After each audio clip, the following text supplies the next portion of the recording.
Stonebridge Legal Solutions Limited, your trusted immigration partner. Visa আবেদনের ক্ষেত্রে কেন এই স্কিলড ওয়ার্কারের ভিসাগুলো রিফিউজ হয়? কি সতর্কতা নেওয়া দরকার? একটা হচ্ছে জেনারেল গ্রাউন্ড, যেটা আমরা প্যারাগ্রাফ 9 অনুযায়ী আরকি ইমিগ্রেশন রুলস এর প্রত্যেকটা পার্টিকুলার জবের জন্য একটা স্যালারি থ্রেশহোল্ড, অ্যাপ্রোপ্রিয়েট স্যালারি যদি না হয় তাহলে কিন্তু রিফিউজ করতে পারে। ওভারসিজ থেকে অ্যাপ্লিকেশন করছে বা এখান থেকেও যারা করছে তাদেরকে কিন্তু ইন্টারভিউর ব্যবস্থা, ইন্টারভিউ নিচ্ছে। ইন্টারভিউ নিয়ে তাদেরকে যদি মনে হয় যে এমপ্লয়িটা জেনুইন ওয়ার্কার না, সো তো এই জেনুইনিটি গ্রাউন্ডে কিন্তু তারা রিফিউজ করতে পারে। আরেকটা হচ্ছে যে অ্যাপ্লিকেশনের সময় যদি কেউ মিথ্যা তথ্য দিয়ে থাকে, ভুল তথ্য দিয়ে থাকে। আরেকটা বিষয় আমি আপনার কাছে জানতে চাই, যারা অনেক সময় আবেদন করেন কিন্তু তাদের ভিসাটা একটু রিফিউজ হয়, হ্যাঁ?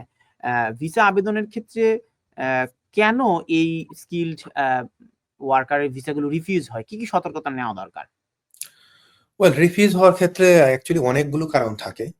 একটা হচ্ছে জেনারেল গ্রাউন্ড, যেটা আমরা প্যারাগ্রাফ 9 অনুযায়ী আরকি ইমিগ্রেশন রুলস এর যেখানে জেনারেল গ্রাউন্ডস তো আছেই কিছু, হ্যাঁ? এটা আমি বাদ দিলাম। এটা ছাড়া আমি যদি স্পেসিফিক্যালি স্কিলড ওয়ার্কারের ক্ষেত্রে বর্তমানে যে কারণে রিফিউজ করছে, সেটা হচ্ছে যে আপনার অনেক সময় দেখা যায় যে আপনার এমপ্লয়ার ঠিকমতো জানে না যে স্যালারি থ্রেশহোল্ডটা কত হবে। প্রত্যেকটা পার্টিকুলার জবের জন্য একটা স্যালারি থ্রেশহোল্ড, অ্যাপ্রোপ্রিয়েট স্যালারি যদি না হয় তাহলে কিন্তু রিফিউজ করতে পারে। আরেকটা হচ্ছে যে বর্তমানে হোম অফিস যে কাজটা করছে, প্রত্যেকটা এমপ্লয়ি মানে চেষ্টা করছে তারা সবাইকে না, বাট মোস্ট অফ দ্যা এমপ্লয়িকে কিন্তু তারা ইন্টারভিউ নিচ্ছে।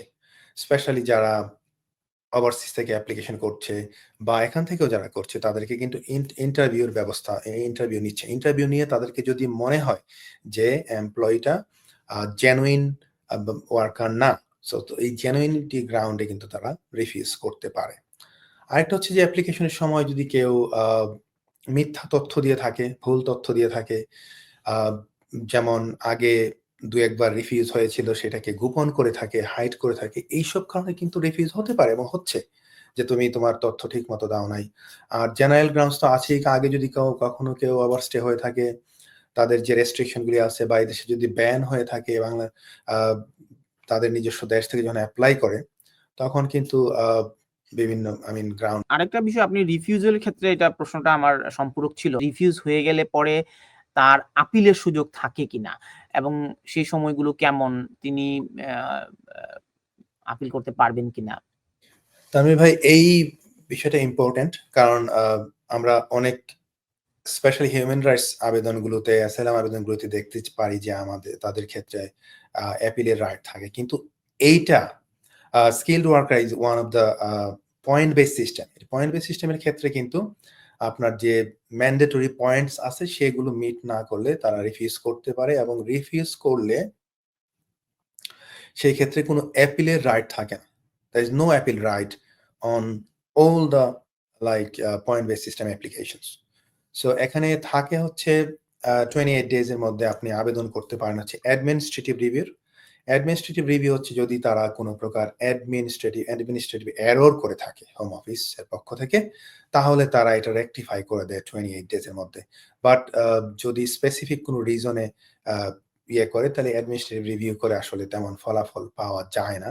বাট অ্যাপ্লিক্যান্ট যদি জেনুইনলি মনে করে যে তার এটা একটা ভুল হয়েছে, হোম অফিসে অ্যাডমিনিস্ট্রেটিভ এরর হয়েছে, তাহলে অ্যাডমিন রিভিউ করতে পারে বা অ্যাডমিন রিভিউ পরে তারা চাইলে জুডিশিয়াল রিভিউ করতে পারে। It depends on the situation, circumstances এবং কি কারণে তাকে রিফিউজ করেছিল, কেন সে adamant to go for judicial review, এটা দেখতে হবে অ্যাকচুয়ালি। এটা case to case. Stonebridge Legal Solutions Limited, your trusted immigration partner.